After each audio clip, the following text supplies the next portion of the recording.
Antes de começar, entra comigo nessa nave imaginária. Não para fugir da Terra, mas para olhar de longe uma das coisas mais violentas que o universo consegue fazer depois que uma estrela morre. Pensa em uma cidade à noite. Postes acesos, celulares carregando, relógios marcando a hora. Um hospital com máquinas funcionando.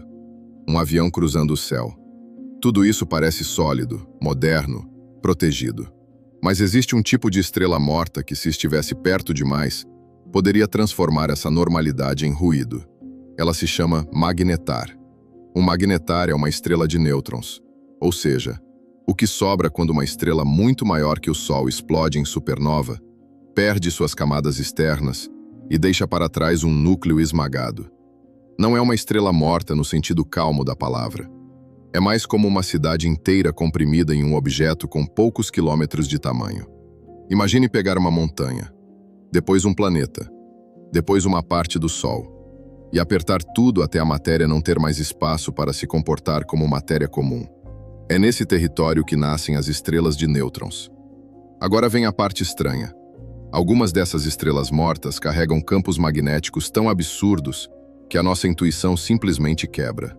Na Terra, um ímã de geladeira já consegue segurar um papel.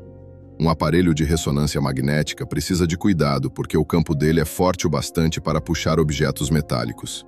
Agora imagine um campo magnético trilhões de vezes mais intenso do que isso. Não um pouco mais forte. Trilhões. Esse é o tipo de escala de um magnetar. Se este canal apareceu para você por acaso, deixa o like, comenta e segue agora. Porque sem isso, talvez o algoritmo nunca mais coloque a gente na mesma rota. E seria uma pena sobreviver a uma estrela morta só para desaparecer no feed. Um magnetar não precisa encostar em nada para ser perigoso. O poder dele está no campo invisível ao redor. Como uma tempestade que você não vê, mas que mexe com bússolas, eletricidade, partículas e radiação. No espaço, campos magnéticos guiam partículas carregadas. Eles dobram trajetórias, aceleram elétrons, torcem plasma. E em objetos extremos, podem liberar energia em explosões de raios X e raios gama. Raios gama são uma das formas mais energéticas de luz.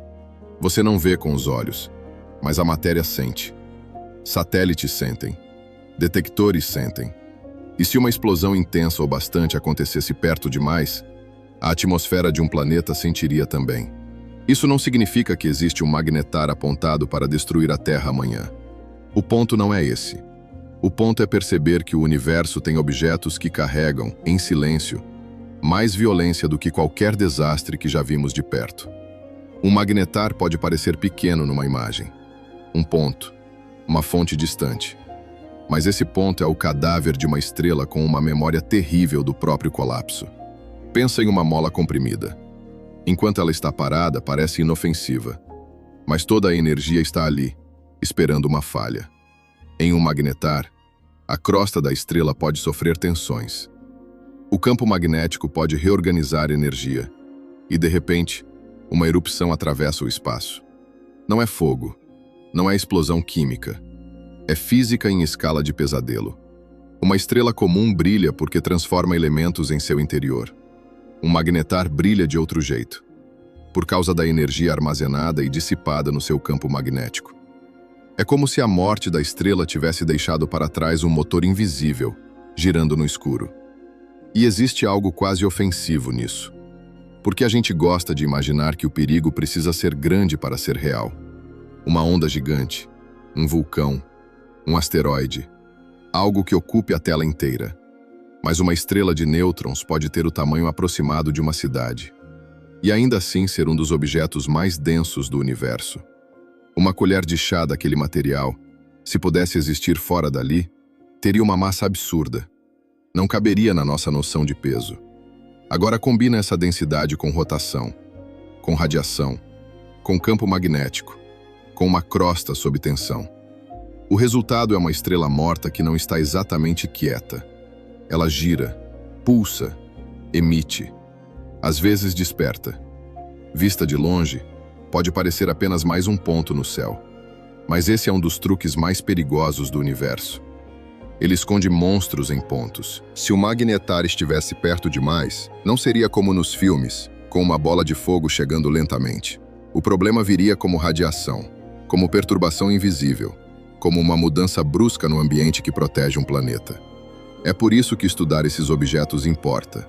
Não porque precisamos viver com medo deles, mas porque eles revelam os limites das leis que achávamos familiares. Na Terra, magnetismo parece coisa de bússola e geladeira. Lá fora, magnetismo pode ser arquitetura de morte.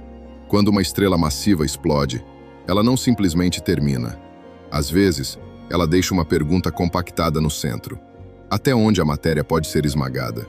Até onde um campo invisível pode dominar a realidade ao redor? E quanta energia uma estrela morta ainda consegue guardar? O magnetar é uma resposta parcial, e a resposta é desconfortável, porque ele mostra que morte no universo nem sempre significa silêncio. Às vezes significa concentração, às vezes significa tensão, às vezes significa que a parte mais perigosa de uma estrela começa depois do fim. Talvez seja isso que torna esses objetos tão estranhos.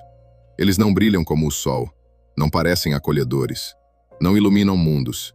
Eles são lembranças comprimidas de uma explosão antiga, restos de uma estrela que caiu sobre si mesma. Pequenos demais para parecerem ameaçadores, intensos demais para serem ignorados. Da próxima vez que você olhar para uma imagem do espaço e vir apenas pontos, lembra disso. Um ponto pode ser uma estrela nascendo. Outro pode ser uma galáxia inteira. E outro pode ser uma estrela morta segurando um campo magnético capaz de rasgar a nossa imaginação. A realidade é mais estranha do que parece.